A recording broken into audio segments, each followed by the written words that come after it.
আমরা তো আসছি এই লাশ তোলার জন্য, স্যারও আসছে। এখন আপনার এইটা বলেন।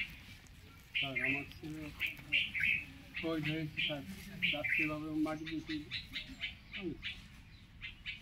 আমি চাইলে রাখছি না সরকার উঠাইনি স্যার। আমি লাভ সহ্য করতে পারি।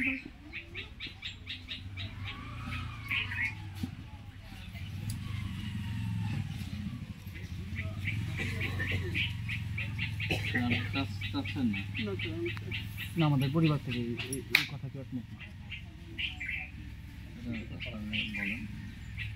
স্যার বিরুদ্ধে আমি রাত্রিভাবে হয়ে গেছে এটা আমাদের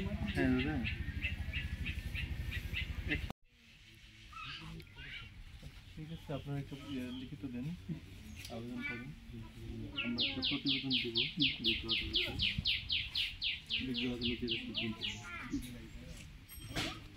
বিজ্ঞ আদালত যদি মনে করে যে আপনাদের যে আবেদন গ্রহণযোগ্য গ্রহণ করবে, আর যদি মনে করে যে না হাতটার ইস্যুটা এমন যে এটাকে করতেই হবে, আবার যদি অর্ডার করে আপনাদের আবেদনটা নামঞ্জুর করে, তাহলে হতো আমার আপনার আবেদনটা আমরা রিপোর্টের মাধ্যমে আদালতে পেশ করবো, সিদ্ধান্তটা আদালত থেকে নেবে। ঠিক আছে, আপনার কোনো একটা লিখিত দিন, আমরা কীভাবে কী বলেন? ঠিক আছে, হ্যাঁ, ওখানে আমরা একটু শ্রদ্ধা নিব। আসলে আমরা আজকে আমাদের ফেব্রুয়ারি আন্তর্জাতিক মাতৃভাষা দিবসের প্রস্তুতিমূলক সভায় জুলাই বিপ্লবের যে শহীদ আলামিনের বিষয়টা উল্লেখ করা হয়েছে। মানে সবাই আমরা শ্রদ্ধা জ্ঞাপন করছি। আমাদের উপরের নির্বাহী অফিসার ফজলাই নিজেও বলছে যে উনি আসছিলেন, শ্রদ্ধা জ্ঞাপন করছে।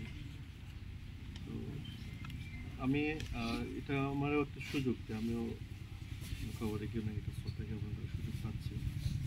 আর আপনাদের এটা আসলে যার হারায়, বিশেষ করে বাবার আগে সন্তানের খুবই যন্ত্রণা দেয়, কোনোভাবেই সহ্য করার মতো না। তবে সান্ত্বনা এটাই যে আপনার ছেলের যে উদ্দেশ্য সেটা সফল হয়েছে।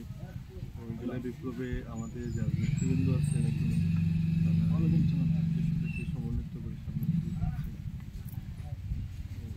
গর্বের কষ্টের একটা জায়গা আছে, সাথে আবার গর্বেরও জায়গা আছে। সারা বাংলাদেশের মানুষ কিন্তু আলামিনকে চিনে। এই এলাকার অনেকেই তো 70 বছর, 80 বছর, 90 বছর পার করে দিচ্ছে, তো কাউকে তো চিনে। আপনার একটা ছেলে, কিন্তু আমরা উপজেলা থেকে তো সবাই চিনি, বীরগঞ্জে বাংলাদেশের সবাই কিন্তু চিনি। এটাও একটু গর্বের বিষয় করতেছে। আপনার যে ইচ্ছা ওটাকে আমরা শ্রদ্ধা করি, আর এই শ্রদ্ধা রেখেই হচ্ছে আপনাদের আবেদনটাকে আমরা বিজ্ঞ আদালতে পেশ করব। পরবর্তীতে সিদ্ধান্তটা আদালত থেকে আসে। ওনারা যদি আবেদনটাকে গ্রহণ করেন তাহলে হয়তো লাগবে। আর আপনাদের যে কথাগুলো আমাদের যে ইনভেস্টিগেশন অফিসার আইওই সাহেব আসছেন সাভার থেকে, উনিও হয়তো ওখানে করে থাকবেন। আপনাদের যে আবেগ, এলাকাবাসীর যে আপনার আবেদনের সাথে তো এলাকাবাসীর আবেদনেরও সম্মতি আছে, সবাই সম্মতিগুলো উনি হয়তো বিজ্ঞ আদালতে পেশ করবেন আপনাদের প্রতিনিধি হয়ে। আমি আশা করি যে বিজ্ঞ আদালত শ্রদ্ধা জ্ঞাপন